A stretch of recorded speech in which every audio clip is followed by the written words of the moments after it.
Hello, everybody, and happy Tuesday, and welcome to another Big Blue Kickoff Live right here on Giants.com and the Giants mobile app. He is Howard Cross. I am John Schmeelk with you for the next hour talking Giants football and NFL draft, which is only 2 days away. We are finally getting there, folks. It should be a lot of fun. Big show coming your way. We'll take your calls at 201-939-4513. Dane Brugler from The Athletic, one of our staples, one of the best draft guys in the business, who is the author, and I'll hold this up again when he comes on, of The Beast. Draft guide is fantastic. Go to The Athletic. Go check it out if you're a subscriber. He'll be joining us at 12:45 to give us the latest draft intel on what might happen on Thursday. But first, Howard, we actually have some non-draft news with the New York Football Giants. Signing a big fella on the defensive line. I signed a big fella? Roll Tide. I want you to give Roll Tide. Oh, yes, definitely. Roll Tide. I thought you said, I signed a big fella? No. I was waiting for the Roll Tide. Oh, but to say, I didn't. Sorry about that. No, that's okay. Roll Tide. I'm like, I'm just reading notes here. I'm sorry. I was like, Sean Robinson, the big fella, coming in. He's in his, I believe, 8th season, if I'm not mistaken. Yep. And he is a space eater. So you want to feel good about yourself when Leonard Williams and Dexter Lawrence ain't on the field? Hello, Sean Robinson. Roll Tide, roll. I don't think there'll be a big drop-off. I'm not that I'm disparaging our guys, but I like Robinson. Yeah, and look, he's not a big pass rusher, Howard, but he is a big fella, and he will clog the lane against the run. So he's a guy that'll come in and I think help right away, and it shores up one of the areas I think where you might want to add somebody in this draft. You feel a little bit better about it. Now, just a one-year deal, so it's not going to affect your long-term prospects at the position. Yeah. Now you have Leonard and Sean Robinson both just on one-year deals, so you have to plan for the future, obviously. But he's certainly, I think, given one of the big goals of this offseason was improving the run defense, Nacho, Okereke, Sean Robinson, I think you feel pretty good about that. I think they've done a great job so far putting guys together. Again, the one-year deals, it's tough, but for this year, I think they're stepping in the right direction.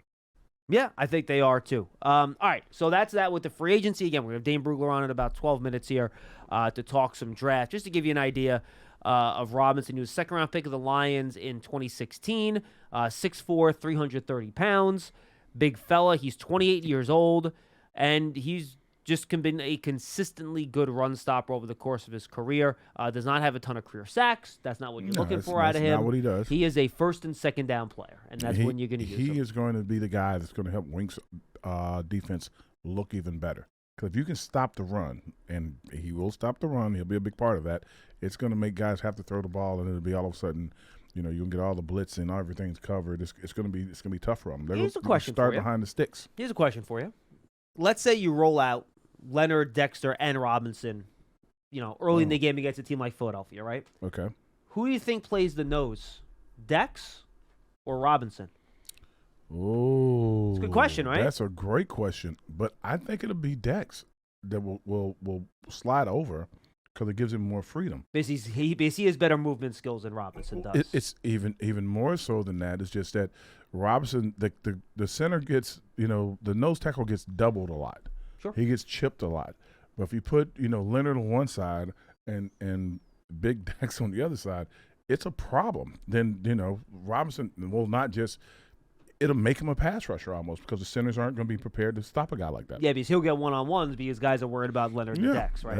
That could be trouble for somebody. And I would not be surprised if, I don't know who the Giants are playing week one, but if they show up week one and you're playing a team that likes to run the football, I could see those three guys out there on first down in a second. Because Robinson is probably, taking the edge, assuming you're in your base defense, right, with three defensive linemen up front, odd man front. I mean, he's probably your third best defensive lineman, right? Him and Nacho, now, but I think Robinson, I'd probably give him the edge. I think, I give Robinson the edge right now over Nacho. But I think that I'm not sure how they're going to try to put these guys together. I'm not sure what they're going to do because, again, you remember, you're bringing Sean Robinson in as a run stopper, but you're trying to have guys on the defensive line that can spell the other two guys. So that's going to be very interesting to see what happens. If you go back to Baltimore, traditionally, Howard, they always had those big guys in the middle of that defense. You want to go back to the Super Bowl teams with Haloti Nada. I don't like going back that far. I know you don't. Adams and Tony Sarah, Adams. I forgot about Adams. Adams. Yes, Sam Adams, right? Yeah. And then Tony Saragusa, those absolutely. two monsters. Big dudes. Then later, I think Pierce, right, was Pierce I was think the guy. He was a big nose tackle for them. So was there too. You're right. And it frees up the big guys in the middle of the defense where you can, let other guys run to the ball because you got a huge guy in front of them. It makes your linebackers better. Yeah. That's what it does. It gives them the ability to do everything. No, 100%. All right, 201-939-4513. We're going to get to Dane Brugler in about 10 minutes, but we got a couple calls on the line, Howard. So why don't we try to get to them first before we get to Dane. Right. We'll bring Dane on. Then we'll kind of give our take on the draft after we talk to Brugler at 12:45. Okay. I'm just going to be like, yeah, he's smart. That's fine. No. But I want this is your last chance before the Giants draft. I want to know what you think they should do. All right, let's go to Tom in Stratford, Connecticut. He will bring us up first. He wants to talk about a draft that I think Howard might have been involved in. All right. I know you weren't. I'm just teasing you. Tom, going once. Tom, going twice. Tom, don't do this to me, man. I got the calls early, and this is what you do. You're the leadoff hitter, and you just whiff. All right. Put him on hold, Dom, and see if he's there. In the meanwhile, let's go to Scott in New Mexico. He's up next. He just dropped. I'm thinking, do you think maybe you had the calls reversed and that was Scott? You think? Why don't we try that? Bring this caller back up. Just out of curiosity, I'm going to try it again. Scott in New Mexico. Scott, are you there? No, that's a double fail. All right, you can put Tom back on hold. It was worth a shot. It sounds like he's talking to his wife in the background. So, yeah. All right, so see if you can pick up the phone. See if you can get Tom's attention there. That's and hilarious. Dom, and maybe we can get Scott back hilarious. up. All right, Audible. We are now going to talk about what Howard thinks the Giants should do in the NFL draft. All right, Howard, what are your main focuses of need here for the Giants? What you think they're likely to target here in round one? What are their main focuses, or what do they need most? If they could pick right now, they need an interior lineman, offensive lineman. Yep. They need a receiver dreadfully, like a guy that goes over the top and can catch the ball, not just an every down guy. Well, let me ask you. I will let you pick any receiver in this wide receiver class in the draft. Who would you want? If I was going to pick one, I'd pick the kid out of Tennessee because he's the guy that probably has the most speed and go over the top. You like him better than the kid out of TCU? It's like if the guy out of TCU is a really big guy who plays like a little guy. He runs good routes. He's like, he's right in the middle of the field. You don't see him going a lot. I don't see a lot of big time. He took the top off of the defense plays out of him. And there's nothing wrong with that. He's a big guy, and that's kind of his role. But I'd like a guy that's going to be like, oh, my God, like he's behind them again. And they have to you have to really focus on that guy. That's what frees up the run. That's what frees up the intermediate passing and everything is that guy that gets down the field. Yeah, 100%. Corner, if you had a really good corner and a really good wide receiver, what would be your priority there between those two position groups? Really good wide receiver. You go wide receiver over corner. Why? In this league, there are going to be a lot of you're not going to stop every receiver. You can have the best cornerback there is. The kid that last year, Sauce Gardner, played pretty well, but there are guys catching balls on him, right? So you're not going to stop everybody.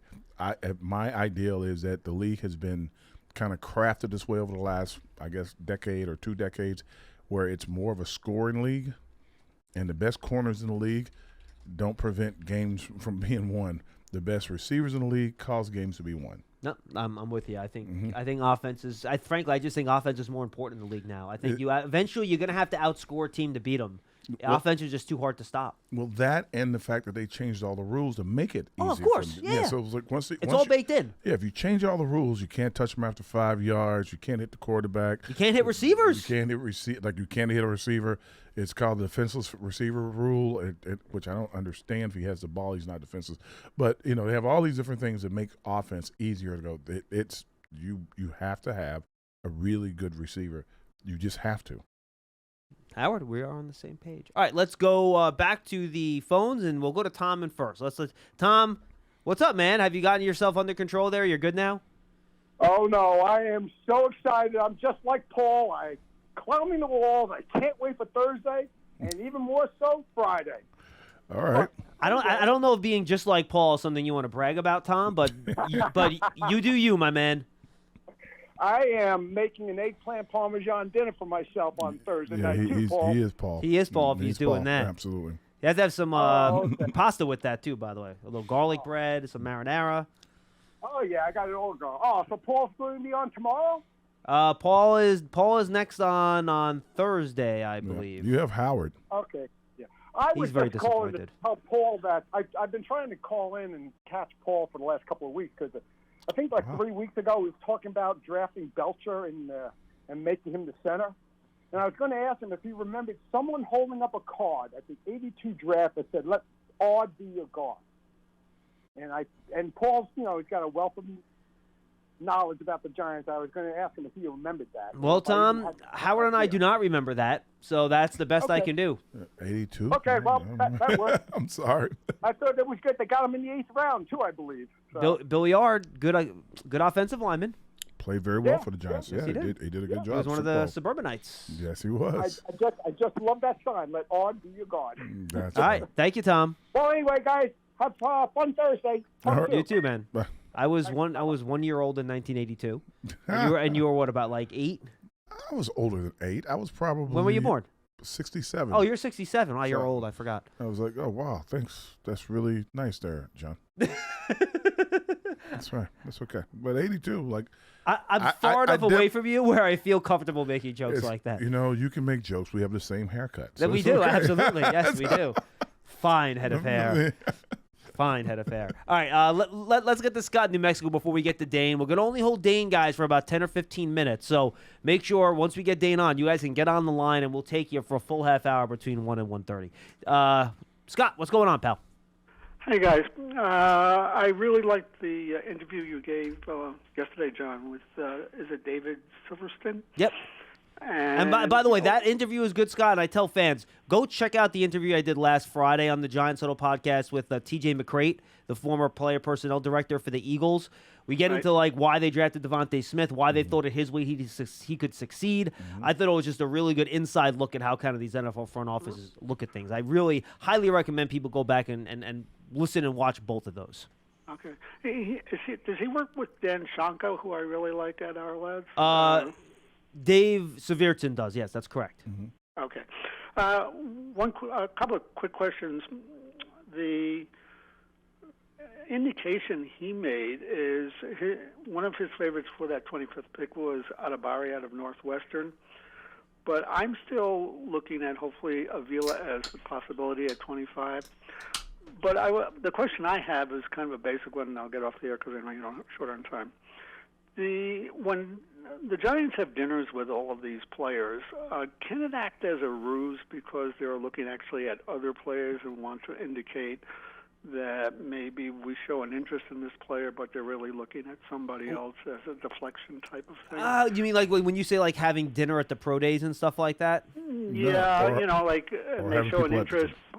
I'm sorry, go ahead. Or having people here at the stadium, like when they did the hooker here. That's what he's probably referring to. Yeah. And the Giants get 30 visits. Do some teams maybe do that? Sure. I think it's a little, frankly, rude and inconsiderate to waste a player's time when you're just trying to, BS other people, make them make the trip and everything like that. Yeah, look. Other teams look at, that's who they're going to draft. Now, Potentially. I think it's more. I think it's more. They have to have they have probably 3 sets of guys that they kind of got around the 25th pick. So they probably try to bring all 3 sets in to try to see if they'll come. Some guys will not even come to if they think they're like, hey, are you saying I'm going to slide that low? Yeah, they get offended. Pull the Dion on you, right? Yeah, he's like, I was in the room when Dion says we were taking the test, and Dion sits down and goes, they try to hand him a test. He goes, what pick do you have? It's like, we have 25. And he goes, like, I won't be there. And he got up and walked out. And look, and remember, they don't just bring in first-round picks either. They will bring in guys that they might have interest in the second round or third round. And frankly, other guys they might bring in because they're not sure about them. It might be a way to eliminate somebody off your draft board, somebody that you have questions about, and you're like, all right, I want to get one more closer look at this guy. And Scott, thanks for the call. We appreciate it. Okay. And you kind of get a closer look at the guy, and you're like, all right, well, maybe this guy's not for me. So I think that's kind of another way they use the 30 visits. I don't really buy the whole smoke screen. We don't really like this guy. We're going to bring him in just to fool other teams. You don't spend too much. It's too money valuable that way. You spend too much money on guys doing that. Well, that's what I'm saying. So I think the other thing is that some of the guys they bring in, not all of them are the first or second round pick or even the third round pick. Some of them are even free agents. Like, absolutely, hey, for sure. Hey, listen, if you get slipped through the draft, we are going to pick you up. We want you to let you know we want you here. And Howard, private workouts. Guys Yeah. that maybe were hurt at the combine or hurt at the pro day, you want to do a private workout with them. You want to get another look at the medicals, something like that. There are a bunch of different reasons why you might have a guy Definitely up for a 30 the medicals, visit. yeah. Definitely 100%. the medicals, yeah. I just don't think the whole ruse and fake people out thing is one of them. All right, let's get to our guest today. His name is Dane Brugler. He is the author of The Beast. Dane, I'm holding it up for our cameras. People can see the thickness of it. I think more than, 1,100 players in this book this year, Dane. He's a constant on our coverage of the draft all year round. Are you in Kansas City yet, Dane? Have you made the trek out there or no? Or are you still at home? Not yet. My flight's out tomorrow, so I'm eager to get into town. Been scouting out some barbecue places. There you go. You know, we got the priorities down, but no, I can't wait. It's going to be a fun next 4 or 5 days. Yeah, and of course you can find The Beast on The Athletic. Go check it out. Get your subscription. The book comes for free. It is the best draft guide in the business. I say it every year, and I mean it. And Dane's not only getting ready for the draft in 2 days, he's also getting ready for 2 months of chores around the house once the draft is over. Correct, Dane? The honeydew list is the only thing longer than the beast. All the things I've been neglecting the last 8 months, the wife has been keeping track. So yes, that is between baseball practice, softball practice, and the to-do list. It's going to be a fun time at home here after the draft. Yes, but not as much fun as Thursday night, Dane. So we're on here. We've talked about you. We talked with you about all the prospects. We want to try to get some intel for you today. Any idea what the heck the Texans are doing at number 2? Because no one seems to have a damn clue. If it's a quarterback, which non-quarterback? Is it a trade? What's your latest intel on what Houston might do at 2? I was hoping you could tell me. It's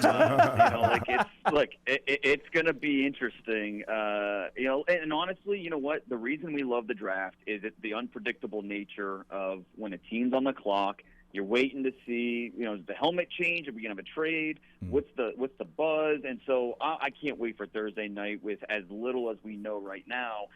Bryce Young seems to be, I think we get more confident the closer we get to be that number 1 pick. And then 2 with the Texans, I buy that they're not 100% sold on these quarterbacks. And if they're not, then, I think that, especially with a first-year coaching staff, they don't feel like, we need to rush this. Mm-hmm. We can wait till next year. We've got the 12th overall pick this year. Let's keep building the roster. We have options, so we don't have to push the envelope. Don't you have to trade it though? You have to trade that pick, don't you? Yeah. Trust me, not the best process. It seems like if you like one of these guys, take him at 2. That makes the most sense. I agree. But I think they're in a position where they feel like they're not going to rush it. And maybe if a certain quarterback falls to 8, 9, maybe they do make a move up.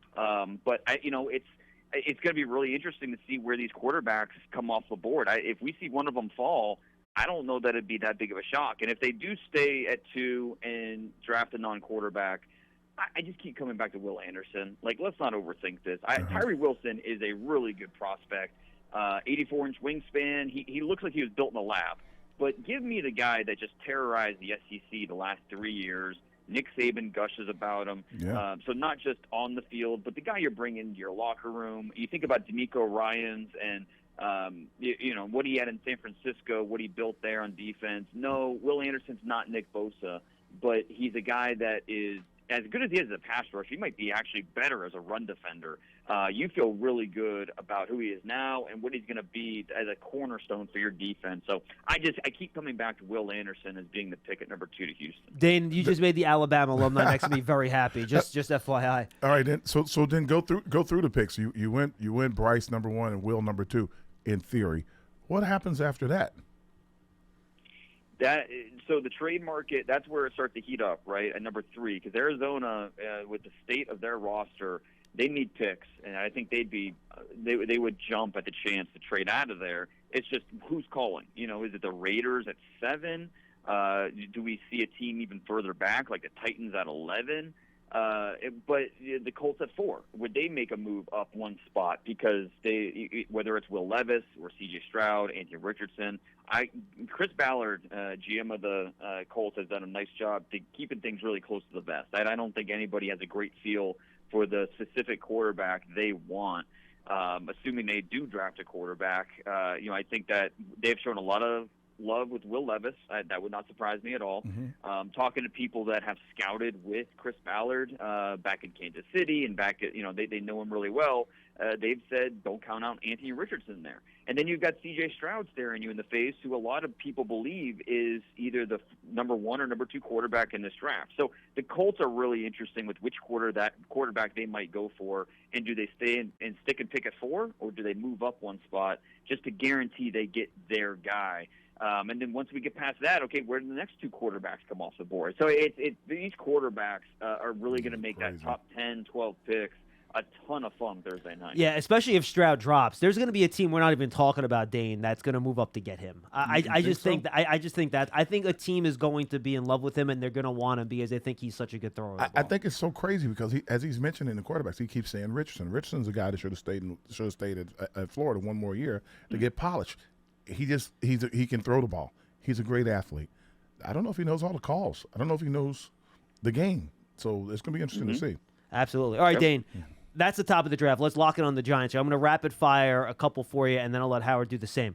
What wide receivers do you feel very confident will not be available for the Giants when they get to pick number 25? Who's going to be off the board? Honestly, I don't feel confident in any of these receivers being off the board. I think the most likely is Jackson Smith and Jigba going somewhere in those top 20 picks, but he's a very specific type of receiver. Sure. And, if he gets past I think 11 in Tennessee is possible. 13 in Green Bay, very possible. But, if a lot of teams have their slot receiver, and so they might not see the value in Jackson Smith and Jigba, who is not a slot-only receiver, but he's a best-in-the-slot receiver. So, he just might not be for everybody. Jordan Addison, not everyone's on board with drafting a 173-pound receiver in the top 20 picks. So I don't feel great, or I wouldn't say I feel confident in any of these receivers definitely being off the board there at the 25th pick. But I think there's a good chance Jackson Smith-Njigba will be the first receiver drafted. He seems to be the guy that teams are most comfortable with. So somewhere in those first 20 picks, decent chance that we see him off the board. All right, just real quick follow-up, Howard. If I made you pick like an over-under number for the number of wide receivers that will be selected before the Giants pick at 25, what would be your best guess? 2.5. Okay, fair enough. I mean, I think that'd be tough. I think some people would take the under, some might take the over on that. There are a couple teams. You look at the Ravens, you look at the Vikings, a couple of the Chargers, a couple teams right in front of the Giants who could use more firepower, need to get more dynamic on offense. And so a few of those landmines right before the Giants pick are potential spots. Okay. So then with that being said, which lineman will be there at 25 for the Giants? Offensive or defensive? Offensive lineman. Well, see, and we're going to see a run on those offensive linemen somewhere in the top 20 picks. So we're going to see, Paris Johnson off the board, Broderick Jones off the board, Darnell Wright from Tennessee off the board, and then likely maybe one of the interior guys as well. So I think if you're looking at a tackle, you're looking at Matthew Bergeron out of Syracuse. If you're looking on the interior with a guard, Osiris Torrance, Steve Avila, I think those are the names that you're looking at. Maybe a Joe Tippmann from Wisconsin gets in there in that mix. Wow. I think to me he's the top center in this draft. John Michael Schmidt, a good player. I'd be very surprised if he went in round one. I think that there will be some depth pieces potentially there at 25, but more on the interior than at tackle. Yeah, I feel like the sweet spot is probably the second round if you're going for one of those interior guys is my feel. If they get to the Giants in the 50s, we'll see. Corner, Dane, I feel like you're going to have a less positive answer than you had about wide receivers when it comes to corners. What corners are you confident will not be on the board when the Giants select at 25? Christian Gonzalez will be off the board out of Oregon. Devin Witherspoon, Illinois, he'll be off the board. And then I think it's very likely Deontay Banks out of Maryland, Joey Porter Jr. out of Penn State. Both those guys, those are my top four corners this year. I think won't be surprised any order that they come off the board because teams like them a little bit differently. But I think we can all feel pretty confident that those top four guys will be off the board somewhere in the first 24 picks. And then are you with me that once you get past those four, especially considering the scheme the Giants run. I'm not sure the bang's going to be worth the value at 25 for corner. Yeah, and I think that's fair. It's just once you get past this late first round this year, I think it's going to be all over the place. Second-round players, right? Right. Grade your 20th graded player and your 50th graded player, probably not all that dissimilar. And, they're going to have similar grades. And so, you know what, if you don't feel good about maybe the corners, I do like this cornerback depth quite a bit. So I think you can feel confident in rounds 2, rounds 3, the guys you can get on day 2. I think that this is a corner class that will stretch. But if you do feel like you want to push the envelope a little bit and maybe go get that corner, Emmanuel Forbes, he's so interesting. I think he's easy to overthink because, 166 pounds. At the combine, he was 170 pounds at the pro day. But this is a good football player who he gets his hands on the football. Over the last 6 years, 30 interceptions. His final 3 years in high school, his first 3 years in Mississippi State. So this is a guy with ball skills, with a knack for understanding where to be at the right time, and he has those instincts that you want a position. So, and for a guy that's undersized, he hasn't been hurt. He hasn't been a guy that's missed a bunch of time. And so, you see toughness. You see a guy that doesn't play undersized. He looks undersized on paper. So I think Emmanuel Forbes is a guy that at least should be on the radar in that late first range. And he can stand up against the run game if someone's running at him? He will at least get busy. He won't back down. So, Okay. whether or not he has the play strength to actually, make plays is another thing, but he does not back down from, physical receivers or in the run game. All right. Well, then I probably ask this, but I'm going to ask it again. What should the Giants do at 25? Who should they pick? I think it does come down to probably those two positions, wide receiver and corner, and maybe, who is the highest graded player on their board at that point. A decent chance it could be a wide receiver. I keep coming back to Jordan Addison, and there are a lot of times when you watch Jordan Addison on tape and you get Stephon Diggs flashbacks with some of the routes that he runs, and obviously Brian Dable, very familiar with Diggs from his time in Buffalo. The chance to add a dynamic threat like that to your offense, I think ideally you'd be getting someone with more size. So, a guy like Quentin Johnston has to be part of that mix, 6'3", 210 pounds. But give me the better football player, the guy that's going to be able to help my offense move the sticks. And to me, I think that'd be Jordan Addison. So I think that could be a potential fit there at 25. Wow. All right, final one for me, Dane, and this is always a fun one. I'm sure you've gotten it a lot and you're tired of it, but I think it's fun. Who's the guy right now that nobody's thinking about as a first-round pick that you think could be one of the last names calls at the end of day one? Because I'm with you. I think, I'm not sure we're gonna get a Cole Strange level surprise because that was next level last year from the Patriots. But I do think, picks 20 to 50, I think boards are kind of all over the place around the league. So give me one guy that not enough people are talking about that you think could very well slide into the back end of that first round. Well, a name that I have not seen, I haven't looked at every mock draft, but a name I have not seen and the one that I have seen is DJ Turner, the corner out of Michigan, who, a little undersized, 5'11", 180 pounds, but ran the fastest 40 at the combine. His toughness levels off the charts, plug-and-play nickel, can also play outside. We talked about that corner run. If that happens and teams get wiped out, he's in that mix with Emmanuel Forbes and Keely Ringo to be that next corner tier. And so it wouldn't surprise me at all if we end up hearing his name Thursday night. Dane, awesome stuff. Safe travels. I know this is a crazy week for you. We appreciate you carving out a few minutes for us. A pleasure all year. And just tell the folks all about the Beast, where they can find it, and everything else you're doing with the Athletic Football Show podcast and everything else this week in Kansas City. No, I appreciate that. It's the draft guide is, I think, an essential source for you over draft weekend. If you're a draft fan, I promise you will not be disappointed. There's almost 1,900 players ranked in there with testing data for all 1,900, over 400 reports, all the background information. There's stuff in there that I promise you won't get anywhere else. And all you need is a subscription to The Athletic, and it's included free. So whether you're signed up for a month or a year, you're taken care of. I promise you won't regret it having that over draft weekend. And then if you want to check out myself, Nate Tice, Robert Mays, we're going to be live on YouTube on The Athletic feed. So follow me on DP Brugler. You can get the information off there, the link to follow us. Hopefully people check it out. I think you won't be disappointed. Howard is looking at the book in awe right now of all the information. Dane, good stuff, my friend. Do you want to ask Howard about his son at Notre Dame so you can start writing up your 2024 beast, or not yet? Hey, I've got notes. I've got notes for everybody. Oh, wow. What do you know? Few- What do you know, some little Howard? Let's hear it. I want so I can beat him down. Let some air out of his head. My brain can only take so much. So I haven't done enough work yet. So, but I promise you, he's on the radar for sure. Oh no, Dane, good stuff, my friend. Safe travels. We'll talk to you soon. Good luck. appreciate All right. Look forward to it. Thanks, guys. Dane Brugler from The Athletic, fantastic job out of him. We love Dane. He's one of my favorites. And Howard, you can take one of these home with you. I have printed out like 5 of them, so you can Oh my goodness. take one home with you, so you could get up here. They're going to charge Like- you for the paper. That is a lot of names, bro. I know. That's It's incredible. great. Like just to give you an idea, and this is my free infomercial because Dane's the best and the book's awesome, so I don't mind doing it.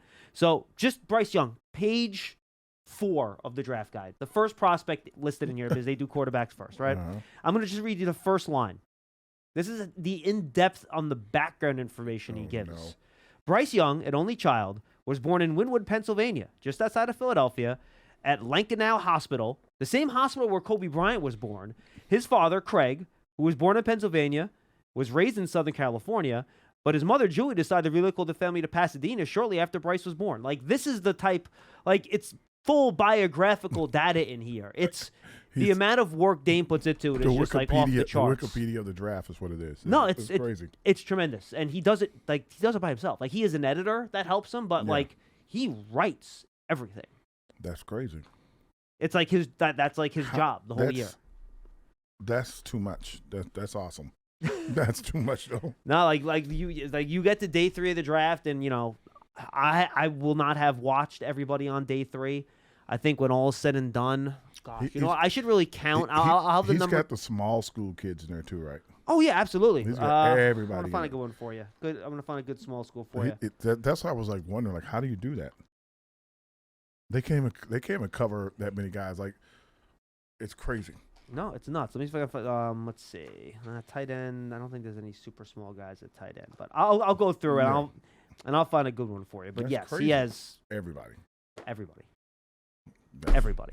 not It's that many. tremendous. All right, 201-939-4513. And don't forget, folks, guys like Dane Brugler, you can find on the Giants Huddle podcast. Go search for it on your favorite podcast platform and find it on the Giants app, podcast platforms everywhere. Yep. And we interview different people. Our caller mentioned it previously. We just had Dave Severtson from Our Lads on. We had TJ McGrate, a 20-year NFL executive in the personnel departments. He was with the Eagles most recently. Great conversation with him.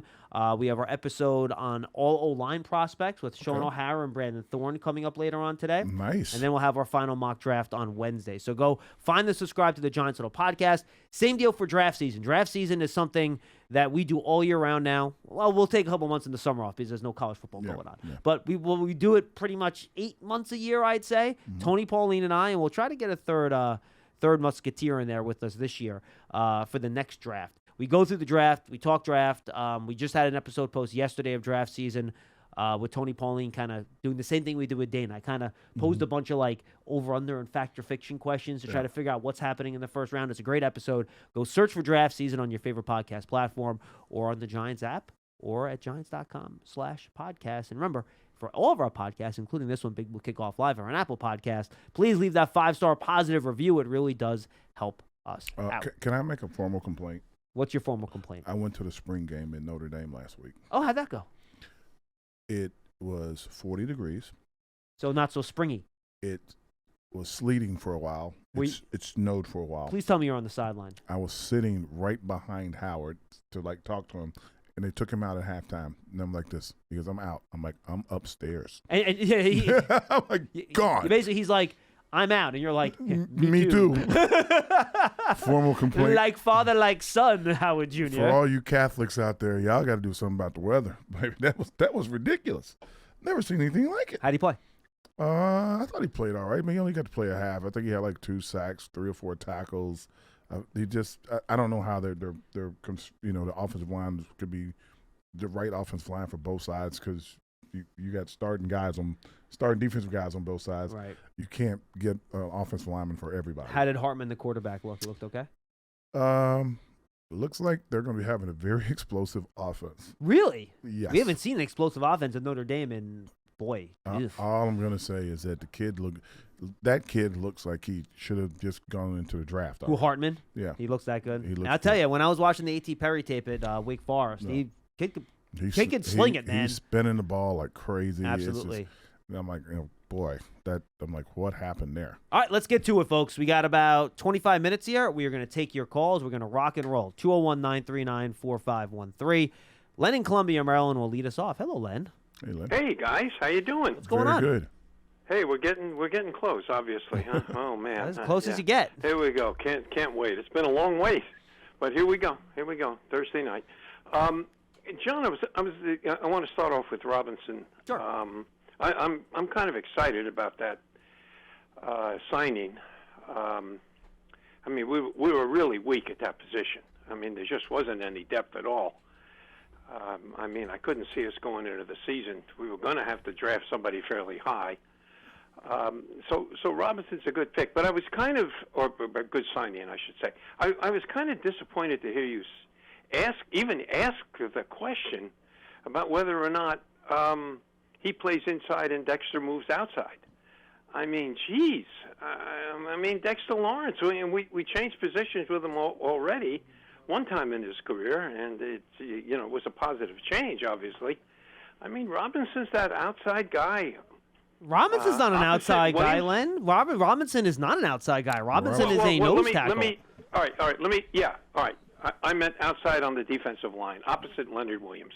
Hand in the ground, 3-4, defensive end, defensive tackle, whatever words you want to use. He's part of that front three. Yeah, with his of hand course. in the ground. Of course. Yeah, but do you really see him switching with Dexter? A'Shawn Robinson, I promise you, will get snaps at nose tackle this year at some point. If they had if they were going to choose in which guy they were going to put, they would move Dex over to give him more freedom. Okay. That would be my view of it. See, here's the thing, Len. I think both guys' best position might be nose tackle. So then you have to ask yourself, which guy would you rather play slightly out of position? Mm-hmm. That's all I'm saying. As always, John, and Howard, I respect your opinions, but listen, Dexter's the nose tackle. Robinson plays outside him with his hands in the ground, and we see a lot of 3rd and 7s. Yeah. We see a lot of 3rd and 7s. Now, Len, so by the way, Len. I'm excited about that sign. By the way, Len, Yes. real quick, just FYI, and I'm looking at it here. I don't know why it's not showing up for Dexter Lawrence. I will check to see what his snaps and grades were in terms of what positions he played last year. It's not popping up on PFF for some reason, but I will check that. Let's see if I do that. That's not working either. All right, I will figure it out. What's your next point, Len? Report to camp. Yep. Okay. All right. I want to shift to the draft. I'm going to give you some names, and what I want you to tell me, not whether the Giants should pick them, whether or not you think they're going to be there. Okay? Okay. I like this. This is fun. What do you got? Okay. How about Mayer at the tight end from Notre Dame? You think he'll be there? I think 50-50. Okay. I think there's a shot, but I with how I say probably more likely no than yes, but I think there's a shot. All right. How about Hyatt from Tennessee? Yes. He'll be there. You think he'll be there? I do. Mm-hmm. Okay. How about I'm going to lean towards Schmitz. I heard what Dave said about Tippmann. A little surprised, but I'm going to ask you. And Len, by the way, Schmitz will. And Len, by the way, I'm going to give you a little sneak preview of that offensive line huddle with Sean O'Hara. He also has Tippmann as his number 1 center, and I believe Brandon Thorne also had Tippmann as his number 1 center. So wow, just wait. You know what? Did Sean? Sean might have had Schmitz actually. I just finished them this morning. Sean might have had Schmitz, but they were close. But Thorne definitely had Tippmann. Anyway, go ahead. I'm sorry. Okay, all right. So let me move forward. Schmitz, do you think he'll be there? He will be there. All right. You think Schmitz will be there? Yes. Do you think Torrance will be there? Probably yes, but not as sure about him as I am Schmitz. Okay. How about Banks? No. I think 80-20 no. Okay. So of the ones you said yes on, who would you prefer? Of the ones I said yes on, who would I Which prefer? were Hyatt, I think were Hyatt, Schmitz. Maybe those were the only two, huh? I'm not a huge Hyatt guy. I would lean more towards a Quentin Johnston or Jordan Addison than I would a Hyatt myself personally. Okay. And by the way, out of all those players you mentioned, if just in terms of best player, it's Michael Mayer, and it's not close. Mm-hmm. Oh my goodness! Yes. Oh my goodness! Jeez, I can't. I mean, I can't see us passing on him if he's there, and there may be a chance. Although I keep thinking, poor Paulie, who gets shot down every year. I could see Jacksonville at 24 picking Mayer, but boy, that would be a big addition. Well, once you get past those top four cornerbacks, second or third round, I'm not forcing anything at corner. And one other rule of thumb, Howard, and I think you will agree with this. I don't care what round it is. Never draft a guy who weighs less than 180 pounds. I mean, to me. That's not true. Well. That's just not true. Who was the best player you played with, Howard, that was under 180 pounds? Besides Stephen Baker? Okay. I was curious. I wanted to know the answer. Howard, love the guy. Saw him score a lot of big touchdowns in the Giant uniform, and I know you did too. Have you been watching Devontae Smith with the Eagles? You're going back 30 years. Devontae Smith for the Eagles? Well, time will tell. Time will tell. I think it's telling already. a guy like Forbes, 166, 170, whatever weight you want to put on him. I don't know, combine, pro day weight. It's about 165 to 170. 17 weeks. You want your first round pick to be able to play right away. 17 games. 45 plays a game. I mean... Now, Len, I will say this. I feel more comfortable taking a lighter wide receiver than I do taking a lighter defensive player. Because, look, defensive players have to tackle. At least wide receivers can get the hell out of the way and just go to the ground. Oh. You know what I mean? Last point. Yeah. Whenever you get tempted on the less than 180-pound guys, just look around.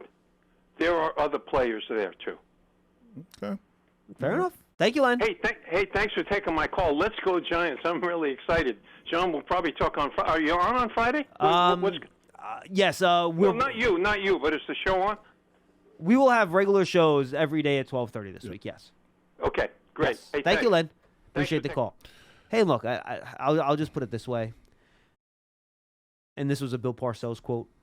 Once you decide you're willing to draft exceptions, you'll have a team full of exceptions. That was an old Bill Parcells quote. Hey, listen. But I will disagree with that to an extent because I think everybody's different individually. Like, would I take Devonta Smith on the Giants right now? Hell freaking yeah, I would. He's really good. And they would have took him if the trade did happen. They were going to take him. Yes. Look, I understand what he's saying. I know that he thinks it's a bigger, stronger, faster league. It's not what you think it is. It offensively, guys can get around if they're get down on the ground when it's time to get hit. They don't get hit. Like the old days, catch it. They're going to hit you anyway. If you don't catch it, they can't hit you. So you could play a whole season like that. Defensively, I have questions, and the only reason I have questions is that if you're a cornerback, if you can play outside the entire game, if for whatever reason they pull a guard out there, you can't cut him anymore. You're defenseless. And that's the problem that you have. It's the steamroller coming in your direction, and what are you going to do? And he can't cut you. So it used to be they would go out there and they would roll at you, and you would just kind of run, jump, and fall over them, and everybody's safe, and we'd move on. And for whatever reason, they said, no, we don't like that. because trying to protect the legs of the offensive linemen. Yeah, what because trying to do. the DB started to cut the offensive linemen, and they're like, okay, well, we're going to stop all that. Now we're just going to let them run out there at you. Now you could dodge them, but you pick a side, and the running back goes to the opposite side, and then and then you're out of the play. Yeah, so it's just a harder play. Right. That's why I said I'm more willing to roll the dice in the lighter wide receiver than I am the lighter cornerback. Yeah, I agree. I totally agree. But the beast said there was a guy that ran the fastest 40 in the combine. DB. Oh, Emmanuel Forbes. Well, actually, that was the fastest combine was DJ Turner. He's Emmanuel Forbes is the one that's really light. He's the one that has all the interceptions. His ball skills are tremendous. Yeah. He's a good player, Yeah. but again, 100 and that's why I don't. I mean, look, We got a guy like that, Flott. if he had the tape he had and he was 180 something pounds, he would be a first round corner for me. But he's not. But Flott is a good corner. We have a good corner now that's Flott. He's, 175 pounds maybe? I don't even. At the combine he was under 170. Yeah. So he has great ball skills. He knocks it down, and he even tries to tackle. His only problem is he tries. that pulling guard situation does not look good to him ever. Yeah. And teams sometimes will block down with the tight end and pull the tackle around. Yeah. Whatever they end up doing. Whoever's out there that's big, you can hear them coming. It's never good for him. It's not good for him. That's correct. All right, 201-939-4513. Let's go back to the phones and go to Joe in Pennsylvania. Joe, what's up? Joe. Oh, hi, guys. They're getting excited a little bit like everybody for the draft. I don't know your talk about a lightweight guy. Came to me, Phil McConkey. Remember him way back when? Yeah. I've played with some light players. I think that the caller was like saying that it was 30 years ago. And he's true. It's been almost 30 years ago. Yeah.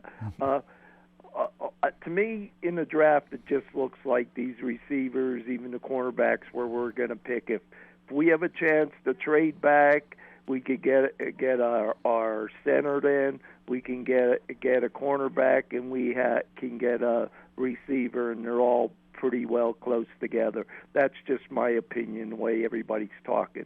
What I want to ask you guys there, who would you think here the Giants should take a flyer on in the late rounds, even if it's from a small division school or something like that, a quarterback or somebody with like a quarterback. Remember that real hefty, the lefty we drafted?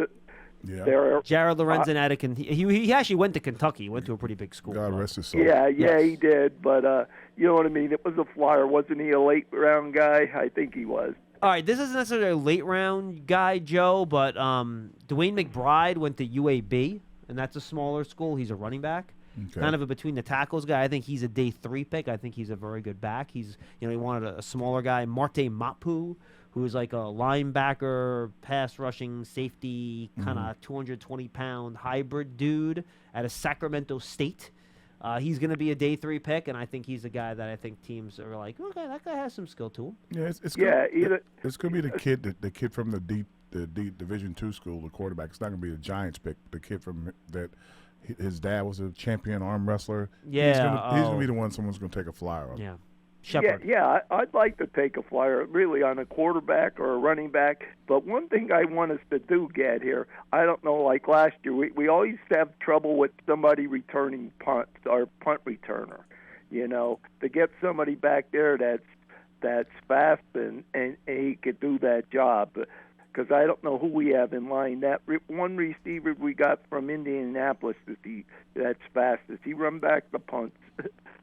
I don't know. I think he ran back a few. I don't think he's run them. Paris Campbell you can use there. Jamison Crowder was a punt returner, too, for a long time in his career. He's one of those guys. Yeah, but I want somebody with Crowder's all right, but I want somebody with speed. I guess, take a flyer if you can get somebody like that. That's what we definitely need, a punt returner, a steady one there. I tell you what I think they need more than a punt returner is cover guys. I think you need to fill the team with athletic guys that can get down the field, not just starters on the offense and defense, but some guys that can come in and play cover.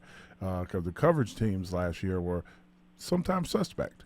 And if you can get guys in cover, it doesn't matter if you have a great punt returner. If you got guys that can cover, gunners and other guys that get down and stop the other team from returning it, you'll always win the field position battle. Yeah. One other thing I want to say, I'm very happy I think Joe Shane made made a big step forward with the Giants being able to stop the run now. Wouldn't you say that, with the linebacker Yep, and the for front sure. four? So now if our defensive ends can get in there after them and, then the cornerbacks are back there. So who knows? So, hey, thanks for taking my call, guys. Thank you, Joe. Appreciate it, man. 201-939-4513. 201-939-4513. Folks, the Giants TV app is the Giants official streaming app. Make sure you go download it for free. You get video content and game highlights on demand on Apple TV, Roku, Amazon Fire TV, the Giants mobile app. And don't forget to take your fandom to the next level with a season ticket membership. Stay connected to the club all year round, not just on game days. Memberships are now available for the 2023 season. To learn more about all the exclusive member benefits, visit giants.com/tickets. Limited inventory is available. All right, let's go back to the phones at 201-939-4513 and say what's up to Tom in San Antonio, and then Coach Marvin, you're up after Tom. Tom, what's going on? Hey, not too much. How you guys doing? What's up? Very good. Hey, I just had a draft scenario question for you. You don't have to get into too detailed. It's just what would you personally do? Yeah. Say there's a run in the middle of the first round on, wide receiver, cornerbacks, and defensive linemen, and we're sitting there at 25, and Darnell Wright is the highest person on the board, and then maybe the tight ends. Would you take that, even though we already have pretty good tackles, or would you try and trade down, or would you focus more on offense? I'm just curious if the highest guys on your board were right and tight ends. What would your ideal decision be there? I'd also take a look at the pass rushers. I think it's a good pass rushing class. Would I take Michael Mayer or Dalton Kincaid? I think there's a good chance one of those guys are the best players on the board. Waller's over 30. You just drafted Bellinger last year. I'd prefer not to, but I would not argue with the fact that those would probably be the best players. And then Darnell Wright's interesting. He played right tackle at Tennessee. He has some experience at guard, too, so would you feel comfortable drafting him and putting him at guard? And then maybe eventually he can move out to tackle if you need him to. Yeah, I would be open to drafting those players. They would not be on me. I'm not drafting these guys no matter what type of list. Well, I would draft a guy that could play guard and tackle because he's a utility player. You can put him anywhere. And if you want him to start right off the bat, especially if he can play guard, he'd probably be starting at guard this year. So that's what you do first. As far as the tight end goes, if Mayer is there, which is like a very, very weird thing, we keep talking about this because I think he's going to go probably to Green Bay or New England before he gets to us. It's very possible. Those are the two teams I got him kind of tagged for. But if he's there with that kind of a talent, you can't let him go. You can't let him go by. It's just it would really mess up all your other picks, but you can't really go by. Well, and I promise you Dallas would take him if he's there at 26, and you want to, face the next incarnation of Jason Witten for the next 10 years again? Probably not. It's the same thing with the running back, the running back out of Texas. If he falls that low, what are you going to do? Some people I've read like the Alabama running back more than they like Bijan. Well, the reason why they like the Alabama running back because he's a true receiver as well. Yep. Like he runs great. Bijan's a damn good route runner too. But this kid runs great routes and he catches the ball. And it's I think he's probably faster, but Bijan's bigger. Yes, correct. Yeah. I agree with that. All right. All right. Appreciate it. I had one more. Sure. I asked this a couple weeks ago. And like I said, you don't have to go into too much detail, but you personally, if Schmidt and Campbell were both there at 57, even though I don't think that's going to happen, who would, and you got a receiver or someone on offense in the first round, who would you, and those are the two highest guys on your board at 57, who would you take? Campbell, the linebacker out of Iowa? Yes. Or Schmidt's the center. I have Campbell as the higher graded player on my board. I think Schmitz is a bigger need. How far apart are they on my board? Let me take a look at it real quick. Hold on. They should be pretty close. They're not far. They're not far at all. Let's see. Where do I have these guys? I got to go my first round. I have Campbell as player 41 and Schmitz as player 44. So they are right there. Those tags are almost touching. So because of need, I would probably take Schmitz. Yeah. Since those tags are so close. How about you, Howard? Who would you take? Thank you. Appreciate the call, Tom. I would take Cam. I think I would take Campbell, and I don't know. I'm originally from Pennsylvania, so I kind of am hoping for Juice Scruggs later in the draft. Appreciate the call. Yep. Thank you, Tom. What would you do there, Howard? You go linebacker Iowa or the center out of Minnesota? Second round now we're talking about. Oh, second round. Yep. Is a linebacker? Pick 57. Is he a thumper? No, I don't think. Yeah, he is actually. He's like, I would pick he's him. actually almost 250. Yeah, I would Yeah, pick he's him. a bigger dude. Yeah, And yeah. good player. Yeah, see, the ideal is I want people that when you get through He the is line, like literally the only thumping linebacker. yeah, that's, when you that's come through out when there. you come through the line of scrimmage, I want somebody to hit you. So that's what I would pick. I'd pick him. Awesome. 201-939-4513. Coach Marvin's in Delaware. Coach, what's up? How you doing, John? We're great. Doing good. How you doing, Howard? I'm all right for an old guy. Oh, I just was calling to talk about. I got 5 guys I like in that spot we're at 25, and one of those 5 is Emmanuel Forbes. I was just listening about them saying not drafting someone of that size. You have to go back and watch Forbes' film and watch his ball skills, and he also can play zone. I saw a film on him where he was actually in the zone covering 3 guys at one time. Yeah, Coach, I honestly, I actually think he's better in zone than he is in man, because I think, if you try to put him in press man against like an A.J. Brown who literally outweighs him by 60 pounds. AJ will be looking I for agree him. with that. I think AJ would like just toss him aside or like DK Metcalf. That could be a problem. I like he's so good going after the football, Coach. I like him in off coverage watching the quarterback so he can use those ball skills.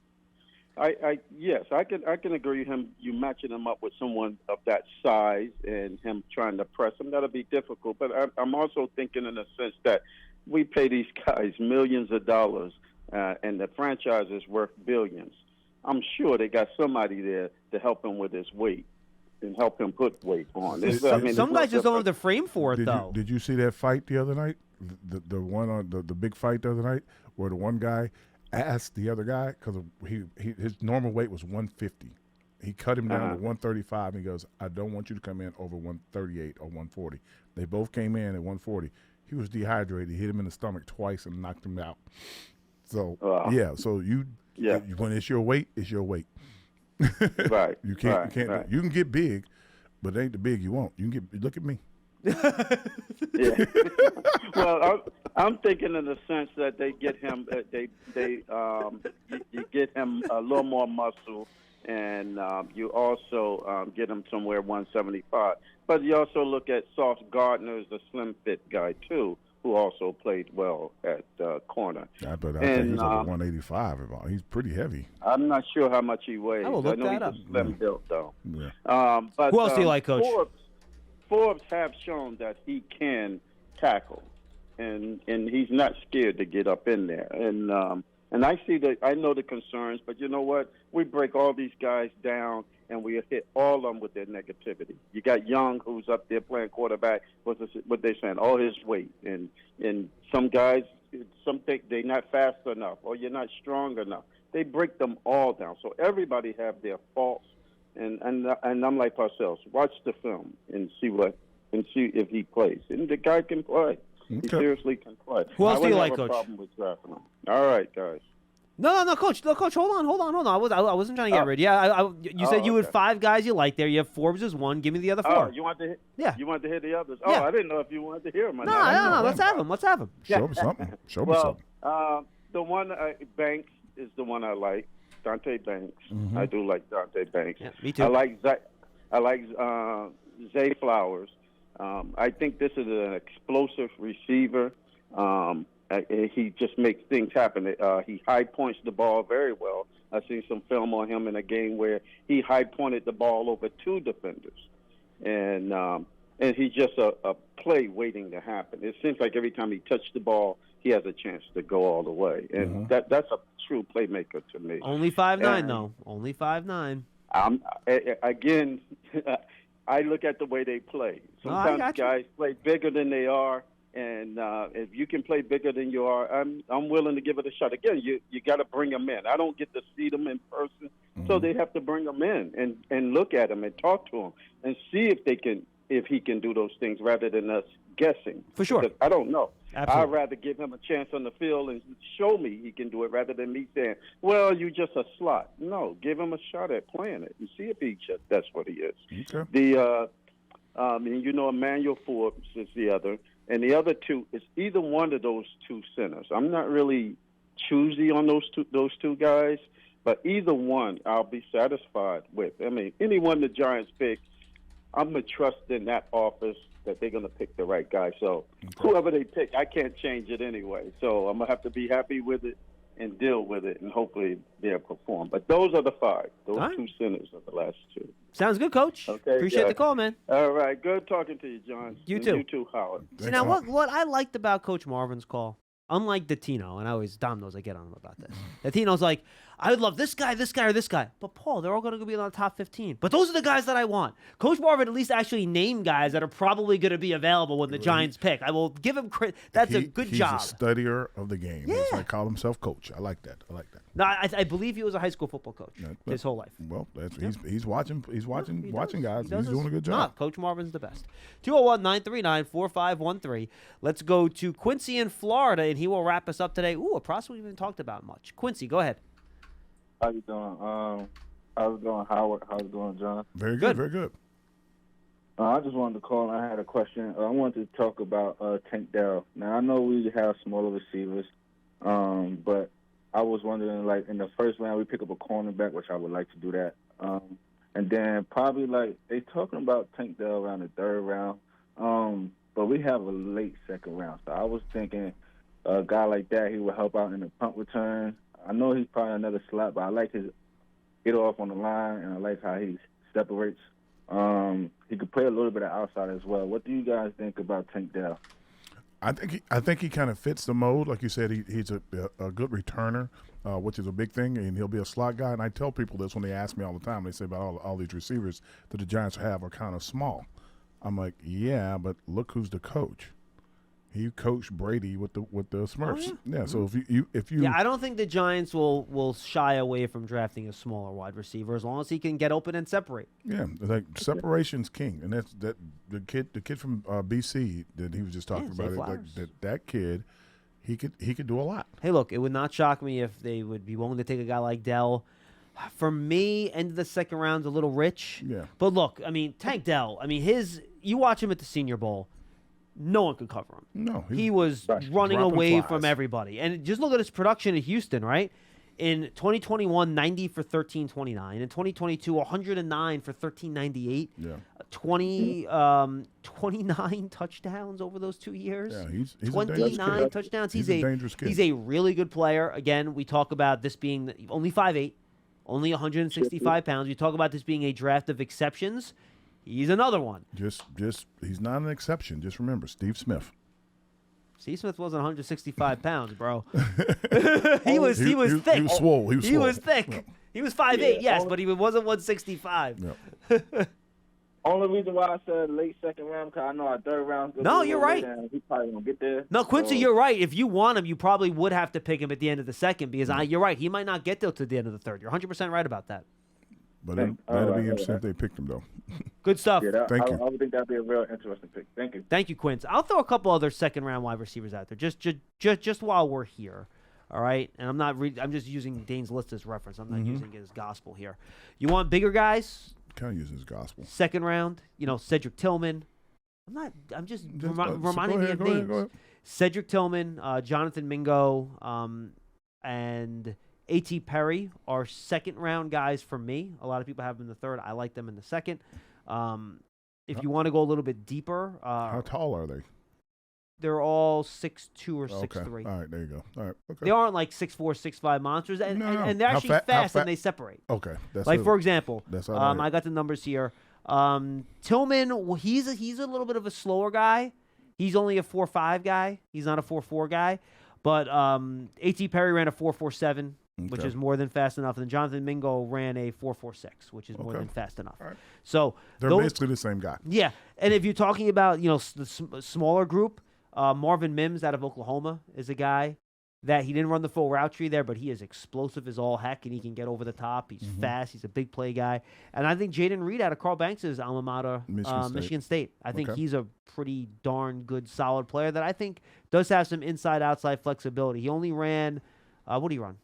Okay, that was Rice that ran the 4.5. He ran a 4.45. So, look, I think if you don't get the wide receiver in the first round, I think you do have a lot of options on day 2 where you can find a guy. But if the Giants can, pick a guy out of this group in round 1 that they think they can help him, whether, again, to your point, it's a smaller guy like Zay Flowers or Jordan Addison, or it's a bigger guy like Quentin Johnston, fast guy like Jalen Hyatt, maybe Smith and Jigba gets there, whatever. They want a guy that's going to separate and be open, so when the quarterback's dropping back, there's no confusion of where he's throwing the ball. They want Daniel Jones to have a go-to guy. Yeah. They're looking for a go-to guy. Yeah. And Darren Waller, if he's healthy, can be a go-to guy, but what if he's not? He could be one of the go-to guys. Correct. Yes. And I think they would love to do that. Howard, we'll talk to you next week after the draft, brother. Next week after the draft, looking for some excitement. He's Howard Cross. I am John Strong. Thank you for joining us on this episode of Big Blue Kickoff Live. We will see you next time, everybody.